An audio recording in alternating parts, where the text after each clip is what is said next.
Hi, everybody. Welcome to day two. Firstly, I wanted to say we learned a lot yesterday using Hopin for the first time. One of the things that we wanted to tell you, or that I wanted to tell you, was that when you're on the main stage, there's a 10-second delay. So what I'm saying right now, you will hear 10 seconds later. So it makes the disconnect between the presenters and you a little bit more disconnected. But we're going to try and arrange that. So what I would ask is, and I really appreciate your participation yesterday, I would ask that you give us even more, because it does seem like there's empty space out there and we have absolutely no idea how things are landing.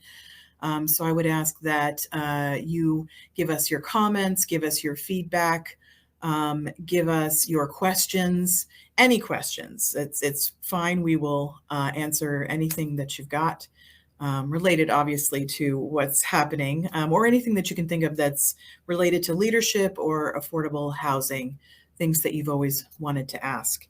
I wanted to thank all of the people that presented yesterday. So that would be, well, I wanted to thank Dee specifically in marketing for assisting us at the tail end of that video, getting it all together, putting it together for us. That was really awesome. He did that very well. And then so Alonzo and Vince for stepping in for Johanna, and Johanna for giving us the information that we needed to make that happen. Those guys were great. They were very helpful in helping us see what the education department has right now. And Pi and Gus with their lease up guide. And then Scott Michael Dunn with his hot topics out there in the industry. And Gus back again, telling us all of the many things that he does. Who knew? I certainly did not, that Gus did all of that. That guy might need a raise. I'm not sure. And then Matt coming in, and thanks to Matt for getting us back on track a little bit time-wise. I really appreciate his ending that a little bit more quickly. And I apologize that we had to shut it down sooner than I had hoped, but no fear, because we will be having a training on that specific topic very soon. And then some people got to network, which was super awesome. I personally did not get to network. I don't know why. I think maybe people didn't choose me. I'm not sure. But we will get another opportunity to do that again, I'm sure. We're going to try and do that on the break, I think. If Megan is able to set that up, that would be great. Today, we're starting off with our guest speakers from two investment companies, syndicators, and that's RBC and Raymond James. So that's Missy Covington and Beth Dziak. Oh, no. I'm so sorry if I've mispronounced that. I had it in my head and then it went away because, you get a little nervous. But she will correct me, I'm sure, when she comes on. And then we're going to have Daryl and Anthony talking about construction issues and REAC, respectively. And then we'll have a break after that. And then Julie will come in and talk about affordable housing ideation. That might be video heavy, so we might have you do something different. But we'll have more information about that as far as your settings are concerned. And then Gina Nakamura will come along and talk about, or we'll have an online compliance manual scavenger hunt. If you've never seen the compliance manual before, here is your opportunity to not only see it, but to possibly win a game. And then at the end, we're going to have Wes and Rob wrapping things up with the book Excellence Wins that hopefully everybody had a chance to go through. I personally found it very helpful. You would think that there's not a lot to do with the compliance department and changing things, but most definitely there was a lot of things that we could add and that would help us to be more customer service oriented. So I'm excited to hear about that. I guess now is the time for our speakers, and here they are. So Beth, did I totally murder your name? I apologize. You did. You had it Oh, right at the very last one, so it's Dziak. Oh, okay. All right. Thank you. I apologize. That's okay. But I leave it to you, and you have some questions, and you're going to tell us what you guys do and And we're all excited to hear about that. Thanks so much. Thank you. So, hello everyone. I guess I'll start. I'm Misty Covington. I'm with Raymond James, and I'm the Vice President of Compliance. So, Beth, you want to just introduce yourself, I guess? Sure. I'm Beth Ziak. I'm the Vice President of Asset Management Operations for RBC Community Investments. Okay. So I know mine and Beth's first conversation about this, what does an investor want? So, I mean, it's kind of a simple answer, but it's complex in the management of getting them what they want. Essentially, what they're looking for is what they were promised when they invested in the tax credit property, which the bulk of that is the tax credits. It's also some CRA credits, the Community Reinvestment Act, which is a big motivator for a lot of our investors. And we'll talk a little bit more about that a little bit later. We're also going to touch on, Beth and I, Raymond James and RBC, we're syndicators. We're not investors. So we're going to talk about what is the difference between a syndicator and an investor and what our role is. So, Beth, did you have anything to add to that? No, I think that's going to be the biggest thing is we've got some questions that we received from Carrie. So we just kind of want to explain what a syndicator does, in the life of a deal, and how, our roles play in with Con Am. Yes. Yeah. Okay. All right. So now if you could, Megan, please bring up our one and only slide. Oh, guess I better get my stuff out of the screen there. Sorry about that. All right. So, I first started in LIHTC. I was in HUD, I don't know, up until about 16 years ago. And I came over to LIHTC and I needed something to help me understand this program and how it works. And I found this slide to be very simple and very helpful, and just sort of telling me how everything flows. When this was first presented to me, it was called Follow the Money. So as you can see, the syndicator there is in red. And so as a syndicator, we work with the developer who gets the credits from the allocating agency. And then we also work with the investor who subsequently purchases the credits and the other benefits in order to put their capital and equity into getting the project built. So Beth, do you have some things to add to that? One of the key things that Missy said is we're not the investor, we're the go-between. So we're the middle person between the developer or general partner and the investors. So our role is a little different. Our goal is to make the investor happy, to make sure they get what they want. But our goal is also to work with you so that we can get the information that we need to get it so that the deal, through the life of the deal, flows smoothly. Yeah, definitely. That's a really good point. So, investors rely on the expertise of the syndicator to monitor and manage the tax credits. So that's why on your end a lot, you're dealing with us and we're asking for questions about your files or asking for questions about, related to your regulatory agreement and things like that. So they're looking to us to basically protect their investment. We have a fiduciary responsibility to the investor to make sure that they get what they were promised. Okay. So are there any questions on this form? I'm sure it'll be available to you guys, but if there are no specific questions on it, I think we can. I don't see anything. Yeah. Okay. Okay. Sure. What we'll do is we'll kind of go over some of the questions that Carrie graciously gave us. Now that you understand that we're kind of like the go-between, we're going to explain what our role is specifically with Con Am, as a deal is closed. One of the questions is how involved are we, pre-construction, before essentially the deal closed at what we call the lower tier, before it actually goes to an investor.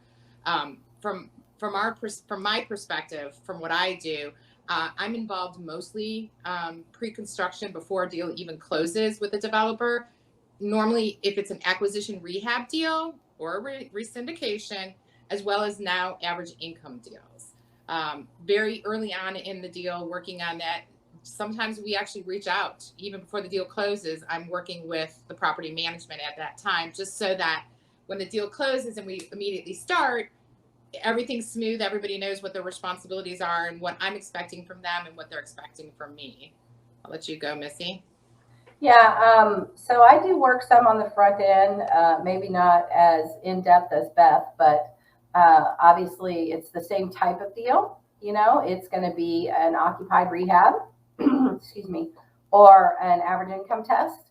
Those are the deals where, you know, compliance is always important, but in those types of deals, particularly with occupied rehabs, the qualification of households is directly tied to the delivery of credits, right? So how we complete that process and how we qualify people impacts our ability to deliver the credits. So I'm sure that that's why, you know, our business units look to the compliance folks to weigh in on those types of deals even before closing, because that's when all those decisions are made. You know, what credits are going to be delivered and when they're going to be delivered and things like that.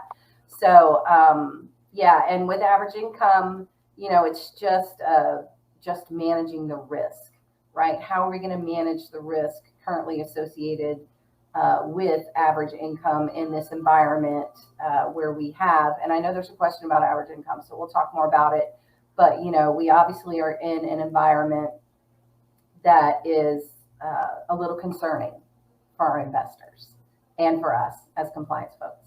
Correct. And that's why we get in on the front end, as we call it. Right. You say pre-construction, we say it's the front end, and we're brought in because we can help mitigate that risk by our involvement that early on in the deal. Yeah, and that's interesting. Before you move on, they said pre-construction and you said pre-closing. Yeah. So I just want to make sure that people are clear what that means. So you can be pre-construction, post-closing, right? So pre-closing to us means before we've signed our lower tier agreements with the partner, the general partner, the developer. So people might already know that, but I thought I'd throw that out there. Just yeah, you're correct. Because, you know, sometimes we do come into deals where construction has already become, right. You know, for whatever reason, the deal is delayed closing. Right. So yeah, when we talk about pre-construction, that doesn't necessarily mean, you know, post-closing on the deal. I could be working on a deal that hasn't closed and it's a year later. You know, right. That's what we're talking about with front end when we're brought in. You know, it just depends on, again, how the deal is structured and when credits are flowing, etc. Absolutely. Okay. All right. Okay. So a lot of the questions have to do kind of with lease up. Now, generally with Con-Am, most of my deals with you all have been acquisition rehab, but we have different processes in place for how both RBC and Raymond James do once a deal is closed, construction is complete. You know, we're monitoring it. We know exactly when a deal is going to finish construction. We've already reached out to you. Our policy is 90 days prior to you receiving your first certificate of occupancy, or TCO, which is a temporary certificate of occupancy. Whew, that's a mouthful. So I reach out to you then, because what RBC does is we monitor you throughout the lease up. We don't wait until you're done. I need to see those files as you're leasing. You start leasing in October, I expect to see that first set of tenant files to me by November 15th. And I do that every single month. This allows us to get a feel, you know, is there, you know, something missing? You know, am I seeing the same type of issues? And, you know, if there's no issues, we move on and it's a great review and I don't have to work on it. But we have a lot of times that, you know, if there's some mistake being made, whether it's calculating income or calculating assets, it flows through the entire deal. So we try to catch those early because, as we all know, those first tenant files are vital. That's what starts the credit delivery for that unit. So we want to make sure, again, we're mitigating the risk for our investors as well as for ourselves. And, you know, there's less issues down the road. I don't want to see files 9 months later and we're going through it and we go, uh-oh, we've got 3 over income tenants. Now what are we going to do? So RBC starts prior to lease up, about 90 days in. And then I work with you monthly till you qualify that very final unit. So yeah, I'll go ahead and respond to that question. And then there were a couple of questions in the chat back on investors, and we'll go back to that. But my process doesn't differ too terribly different from RBC. With new construction, depending on, the relationship, we may reach out 30 to 90 days. If we're doing another deal with you guys where we've done a lot, then we're not going to probably reach out as early because we know that you understand our process. But that's prior to lease up. Again, with occupied rehabs, we reach out within 1 week of closing, right? We want to make sure that we're on the same page, that the tenants are being certified consistent with credit delivery, and that, we all understand the date of acquisition, the right income and rent limits, and those types of things. So that's a conversation that we have. We also get files monthly. Yes. I was just going to say too, with acquisition rehabs, we will, generally I'm reaching out sometimes before we even close, because we also then have to talk about, you'll hear us both saying credit delivery, credit flow. Each deal is very unique, especially in acquisition rehabs and or resyndications. If we could be closing right now and I'm not taking credits until January, we've got to be able to explain to you, you can start doing now because it's within 120 days of January. However, in January, I need to know what the rent roll is because only those tenants that are occupying that unit in January will be able to start the credit, because we're not taking credits in 2020. We're taking credits in 2021, depending, again, based upon when rehab is completed. Right, absolutely. All right, so just to back up a little bit to the questions, one of the questions is asking to clarify the lower tier and the upper tier. So we use terms a lot that probably aren't as common. Me and Beth know exactly what we're talking about, but we'll expand on it a little bit. So when we say lower tier, that is our agreement with the general partner, the developer, the person that's building or rehabbing the property. And when we say upper tier, that's our agreement with the investor. If you remember from our chart, we work with both, right? We were in between. So we have upper tier agreements that are with the fund, and then the fund has investors. And then we have lower tier agreements that are with the developer. And, that's the upper tier, lower tier concept. Did I miss anything, Beth? Nope, that was exactly right. Okay. All right. And so the other question is, what are some of the investors that are in that upper tier? So that's a good question because Beth and I were just talking about this morning. I think we landed on 75 to 80% are institutional investors, like banks, like Bank of America, JP Morgan, Fannie Mae, Freddie Mac, Citibank, Capital One. I mean, there's lots of them out there. Yes. Even smaller banks like Bank of the Ozarks, Bank of Oklahoma. Yes. So you have the big ones that we've all heard of, and then we have the regional ones. And so investors, the institutional banking investors, need the credits, the Community Reinvestment Act, right? So the Community Reinvestment Act, simplistically stated, requires that banks reinvest in the communities where they do business. So one of the ways to meet their CRA requirements is an investment in a LIHTC deal. So that drives a lot of our our credits. And I don't know if you remember, maybe 18 months ago, there was some CRA reform, and there was a lot of conversation around that CRA reform because the way that the regulations were proposed basically diminished the impact of having tax credits, right? You could meet the CRA requirements without, doing a LIHTC deal. You could do it through loans and other things like that. So it wasn't really great for us. So luckily for us, about 6 months ago, Beth?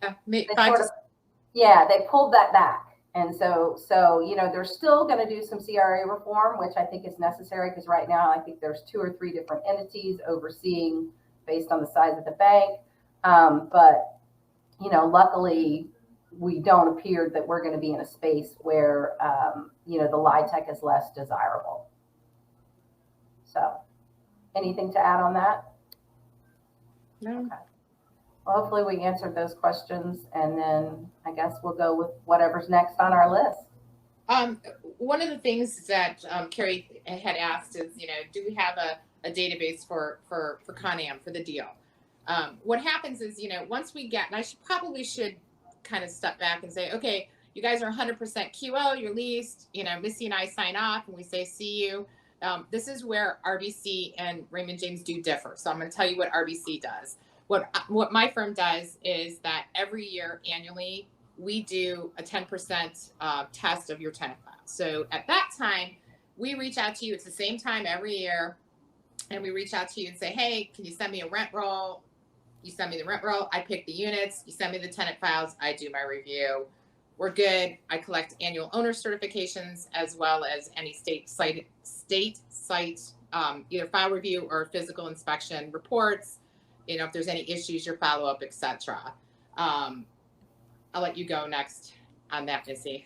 Okay, yeah. So for our portfolio, sometimes it's the responsibility of Raymond James to complete the review, and it's a 20% review. And then sometimes it's the responsibility of the partnership to have that review completed by an approved compliance vendor, approved by Raymond James, I should say, compliance vendor, or the partnership CPA.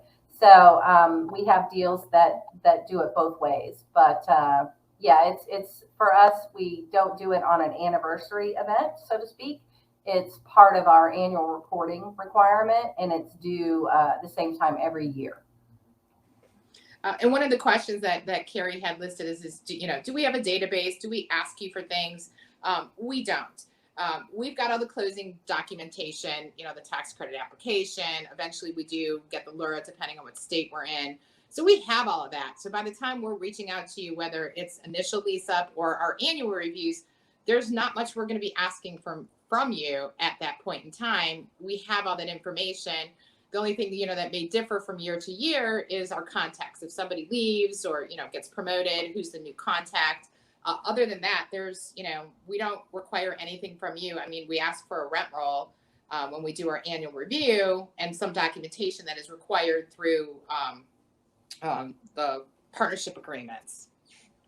Yeah, and that's a good point. So when we say we, I think it's important to point out that we are speaking for the compliance department, right? Not we as in Raymond James or RBC, because obviously there's lots of other reporting that is required under the partnership agreement, the quarterly financials and the annual tax return. We're not. So when we say we, let's define that we as in from a compliance standpoint. So there's no confusion. There you go. You're correct. Sorry yeah.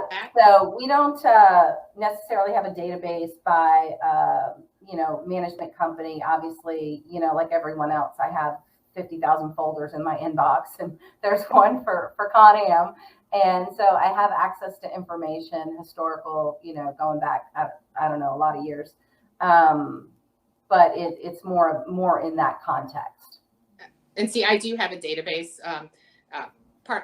My title when I told you guys is asset management operations, and I not only oversee compliance, but I also oversee the database as well as insurance for the entire RBC portfolio.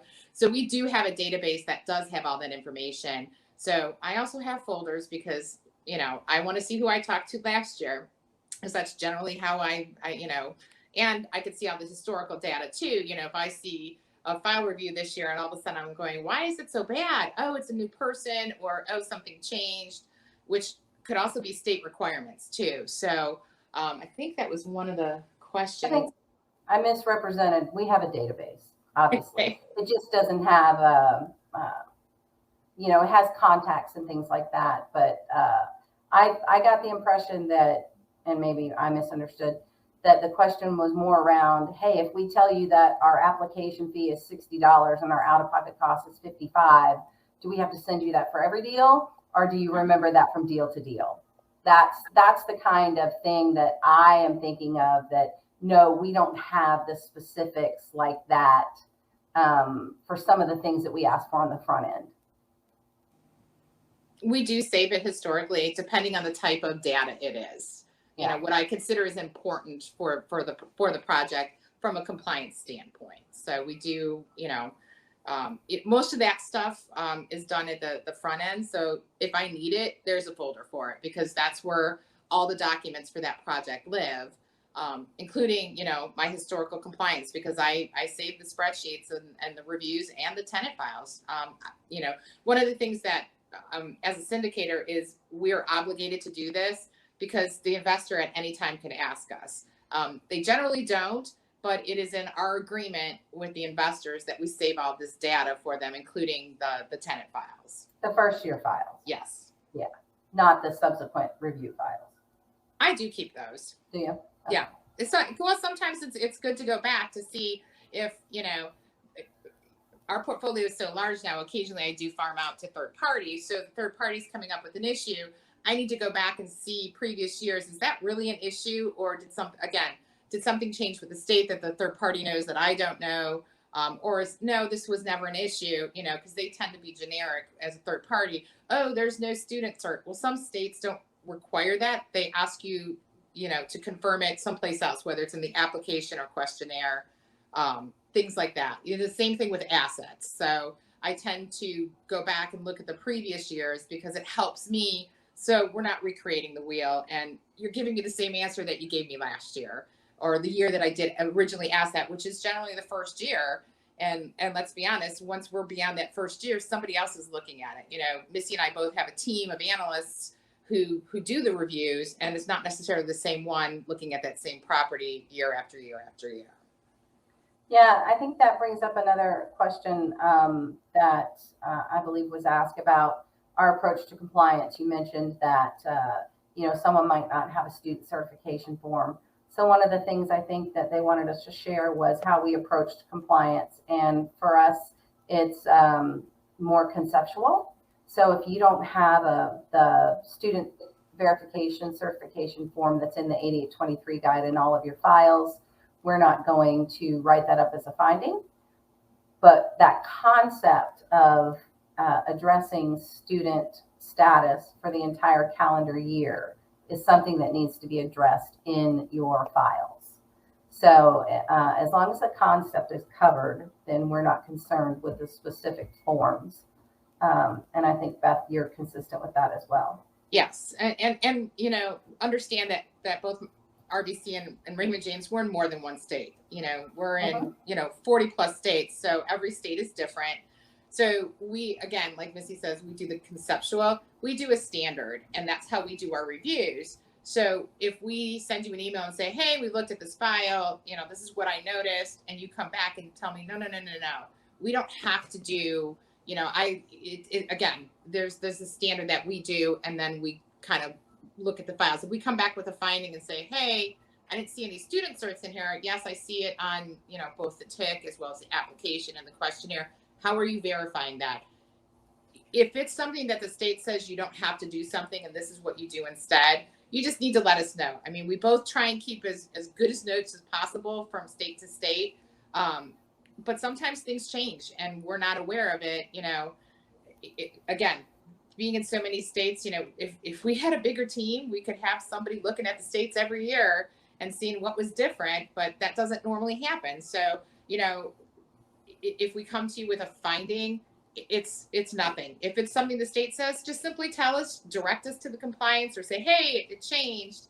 And then we will go, and one will never ask you that question again, because it's going to be noted somewhere. So for the next 10 years that we're reviewing your files, unless something changes, that's how we're going to view our review with that project. It's going to be on what the state requires, as long as it's not below the standards of section 42 in the 8823 guide. So I know average income was one of the things that we were going to talk about. And, I watched Scott Michaels talk yesterday, and he actually asked about folks, in this audience that had experience with average income. And it seemed like there wasn't a whole lot. There were people that I want to say it was 30% or something that hadn't done any average income and didn't expect to in the future. So, that was a little surprising, but, where are we with average income? I mean, again, like Beth said, we have large portfolios. We work in almost every state and territory, out there. And so, I mean, for Raymond James, we have about 65 or so total average income deals. We have about 12 of them that are 100% qualified and in operations. We have about 8 or so that are currently in lease up. And then the remaining, 45 or so or somewhere in the stages. Some of them we haven't even closed on yet.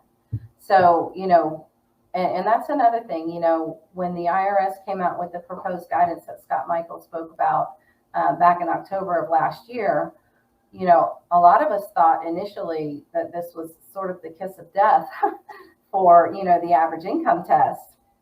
But, as our industry tends to do, we respond quickly, right? And we pick it up and we figure out how we're going to solve the problem and we move forward. So these deals are still closing. They're still in our pipelines. They're still happening. People are still selecting average income. Probably not as frequently as before the guidance, and definitely in a different manner. So maybe we should talk a little bit, Beth, you can share how RBC, sort of looks at these AIT deals differently in this sort of up in the air environment, lacking formal, favorable IRS guidance. And then I can sort of talk about how RJ is doing. Sure. And we have, right now we have 50 active deals that are doing average income. I had one close a week after asked to do it after it came out in 2018. So I have some that are in their second year. Mm-hmm. After being fully leased. So again, we have those deals. Most of them were closed under the old regime. However, they do have some new ones that are closing, but it's just a little bit more difficult. I spent pretty much from January to April, I think I spoke to almost every single investor out there. As we're closing, with our investors, different funds. And, the concern is there was higher risk now. With the way the proposed guidance came out. So what we had to do is come up with a way to get the investors comfortable because, we had plenty of properties who still wanted to do average income and some of them needed it. Some of them also had it that it was tied into their application. So they got points, during the allocation of credits. So they could not get it out. Basically what it is it added a layer onto what RBC does from a compliance standpoint, a little bit on the actual project itself. Obviously, they're very concerned. We do 58% or below average. We do ask, and it's only been since this year, and it's only on a few deals. And we do ask that, a lot of the investors didn't want RBC to even look at the files. They, on an annual basis, after it was 100% QO, they wanted a third party in. So what it is they want the third party to come in at the end of the year so they can look at all the files that have been done for the full year, anything below 60%, because obviously those are the smaller AMIs, 30, 20, 30, 40, 50. There's a greater risk of the average test, being failed because of that. So we did ask for a third party, which RBC is paying for all of our clients, that we will be submitting to the investor to get them comfortable that, hey, no, everything's good the whole year, all the tenants in, there's no risk of not meeting that minimum set aside of 60% average. Yeah. So, I mean, the deals that we're closing 2 years ago or, in 2018, well, I guess that was 3 years ago now. Right? They're finishing construction. And so we're seeing them being placed in service. So we're having deals now placing in service that don't have that cushion that you're talking about, right? So we're not really closing deals now without a cushion. Right. In this environment, it's just not happening. Investors just aren't comfortable with that because of the risk associated with the proposed guidance. And we're assuming that you guys have some background on that. Hopefully you do. So we are closing deals now with a cushion, not necessarily 58%. I think ours is 5 units, minimum 5 units, but a lot of them are closing with a 15 unit cushion, or something like that. And for us, the cushion is based on the lowest set aside at the property. So if you have 30s, 40s, 50s, the 5 units have to be, if you lose 30% units, not 2 30s, 2 40s, and 150, right? So that's sort of our conservative approach to that. There's been adjustments to the annual compliance audits, and I know that you guys have done that as well. That's where you were talking about, normally you do 10%, and now what your lower tier agreements with the developer say is that we're going to do 100% of all the units at 60% or below. Yes. So just to give some context to that, the average income test obviously is 2 parts. One is the unit meeting the designation that it's assigned, which is 20, 30, 40, 50, 60, 70, 80. And then all those designations adding up to 60% or less. The failure of all those designations adding up to 60% or less is failure of the minimum set aside, which is loss of all credits, which is terrifying for investors and for owners and for compliance people. So that's why we take this so seriously. But so the loss of the lower set aside units increases the average. The loss of the higher set aside units decreases the average. And that's why we're focusing on the things below 60 in our annual audits and new move-ins and things like that. I don't know. I mean, I think Scott Michael also touched on this yesterday, wherein he said that we don't expect anything from the IRS this year. They're focused on COVID. And so, it's hard to say when we'll get something. It is interesting. This hasn't really played out yet, but I'll mention it because things like this are what's going to happen, right? You said you have 50 deals in operations. Well, we had a fire. We have a fire now that's impacted 12 units on an average income deal. If we have to remove those 12 units from the calculation, the average is going to be 60.14. Okay. So this is a real life thing that we have to address, and it's in a TD Bank fund. So the year end closes October 31st, not December 31st, which is another fun fact. But so this is just one real life situation where we're going to have to look at it and say, okay, so first of all, do we have to recalculate the average as a result of this casualty loss? Well, federally, I don't think the code says that we do, right? So, but then there's some that would interpret that we do. So it's this gray area that we're in where we don't have firm guidance, but we're still operating and things are happening just like this casualty loss. Have you guys had anything interesting like that on your average income deals? No, we've been very lucky. They've been plugging along. Everybody's doing what they're supposed to do. It's just been hard because you're living in, like you said, 2 different worlds. We've got the proposed guidance and then what the rest of us in the industry believe it should be. There's a difference between, doing the average income test and losing credits. So yeah, we're going to lose credits on those units because they were down because of a casualty loss. However, we should still be able to meet that minimum set aside test. Right. But with the proposed guidance, how we test it is different. So it's more difficult for us in our roles, Missy, to go back to the investor and give them a definitive answer. I'm going to go by what the code says because the proposed guidance is just that. It's proposed guidance. That's right. Especially on a deal that has been closed prior to that guidance came out. That's pretty much my benchmark is when that proposed guidance came out. Anybody before that, I'm treating how I've been treating it since 2018, and I'm not treating it like the proposed guidance. The newer deals, I still have to keep that proposed guidance in the back of my head, but I still need to go and weigh all the risks based upon how we believe the guidance, since there is no guidance, what we think the code actually says. So it puts people like myself and you in really tough spots with our investors because it's kind of like, they're like, no, the guidance says this. I'm like, no, it's proposed. Right. So let's go through the process. And, again, we talk a lot about risk and that's essentially what, RBC and Raymond James does, especially in the compliance group, is we try to mitigate that, not only for our clients, but also for the investors.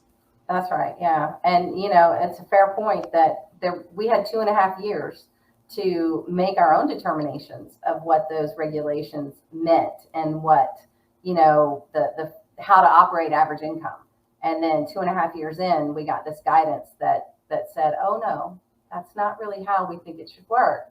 And so, I know that Stephanie Knockin, myself, and Jen Brewerton had sort of coined this as the stages of group development: forming, storming, norming, and performing. Right. So we were storming in March of 2018 when this was proposed, and then we started forming some concepts and ideas and regulations around it, and then we were norming and performing and using it. And then boom, October 2020, we're storming again because, we don't. And now we're starting to level out. We're starting to, learn how to work in this environment and still get deals done. And yeah, it's just another aspect of a deal, but it's interesting. And that's where we talked earlier about sort of how good our industry is at absorbing things and recovering and figuring them out and, learning how to do business in whatever environment we're in. Yeah. So, Compliance, we joke it's this way unless it's not. So, we're in an industry that is changing, not necessarily all the time, but from each deal to deal, you have to look at it differently. And, I love that about our industry because it's not boring without a doubt. Though it would be nice to have a status quo sometimes, but yes, you're correct. It's, we roll with the punches, and then, we get, it's kind of like that clown punching thing, they hit us down, we come back up, we're like, we got it. 6 months from now, they're going to tell us something different. We're going to have to basically, like you said, start all over again. Yeah. So for those of you out there who are not sure if you're a compliance nerd, if the more complex deals like occupied rehabs and average income are really exciting to you, you're a compliance nerd, because those things excite us. They do. And we like when, and it's funny because we reach out to each other, although our companies are competing, we do not, obviously, in what we do. Oh, yeah. So yeah. it's fun for us to get a unique situation that we've never seen before. And the first thing I do is I pick up my phone to call Missy and say, oh my God, guess what I just learned? Yeah. And to be able to talk it over, because she might see it a year from now, and I might see whatever issue she's got. So it's really fun to do that. Once you've got the knowledge, you can apply it to anything. So yeah. And there's always going to be gray areas that require you to apply, what you've learned collectively to them. So we don't have any questions on average income that I can see. So I think we can. Oh, hi, Carrie. Hi. Yeah, I guess we're at the end, and I'm really sorry. We were until 12:50. I'm sorry. I thought so too, but I don't know exactly what happened. You know what? I'm going to give you your 5 more minutes. I'm going to do that for you right now. We just wanted to talk about the rehabs. Yeah, there were some questions. There was a question on AC rehabs. It's completely up to you. We can answer via email if people want to email us. But let's do that. Yeah, because we do have a lot of AC rehabs, and we do have a lot of resyndications, and there is some confusion sometimes about what you guys want when it comes to those different kinds of situations. Sure. All right. So I tend to use the word occupied rehab because to me, acquisition rehab could be a vacant building, and that's just like new construction. So I tend to say occupied rehab. If it's just a regular occupied rehab, it did not have a prior allocation of tax credits. If it's a resyndication, it did. That's pretty basic. Usually, though, I think it gets confusing because something that's an occupied rehab might have been previously HUD or previously, RAD, or there were restrictions at the property. So people just think it's the same as a resyndication. And a resyndication is a deal that's, again, hopefully still under an extended use agreement.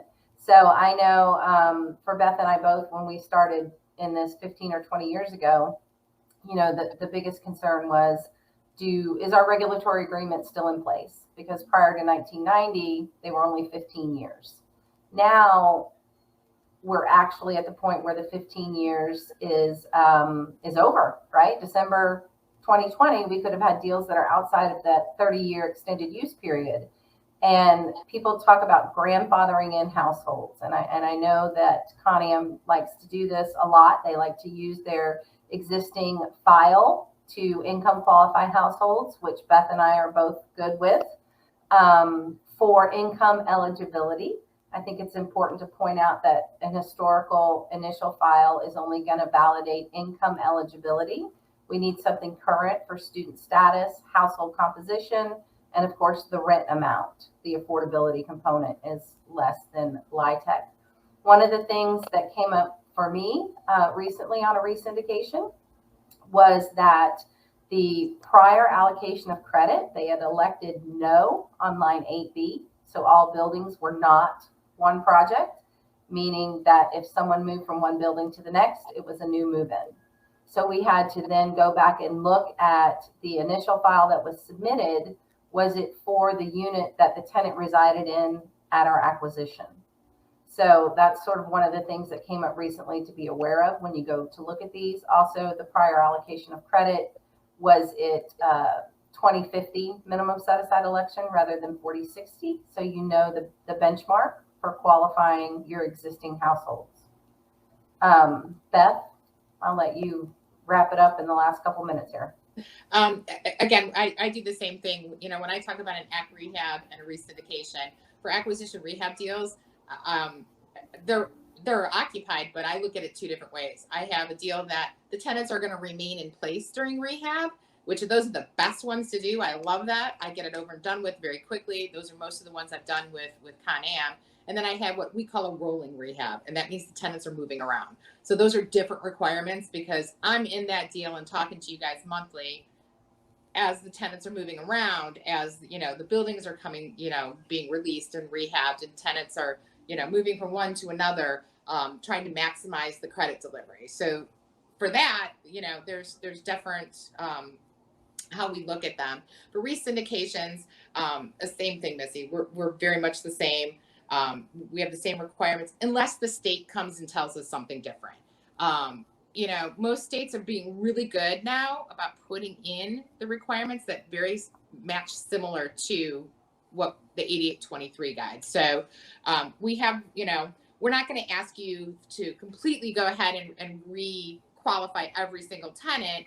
Most of the states and us say, hey, you got a year to do it. So, you know, I want to look at that, the most current recertification file, because that's going to dictate to me what the rent is. Is there an active student cert? And sometimes I'll use just the rent roll for the rents because, you know, we know leases don't change. So. Right. That's true. Yeah. Well, that's great. Thank you so much, ladies. I really appreciate your time today. It was really great having you geek out on compliance a little bit. I love that personally as a compliance geek myself.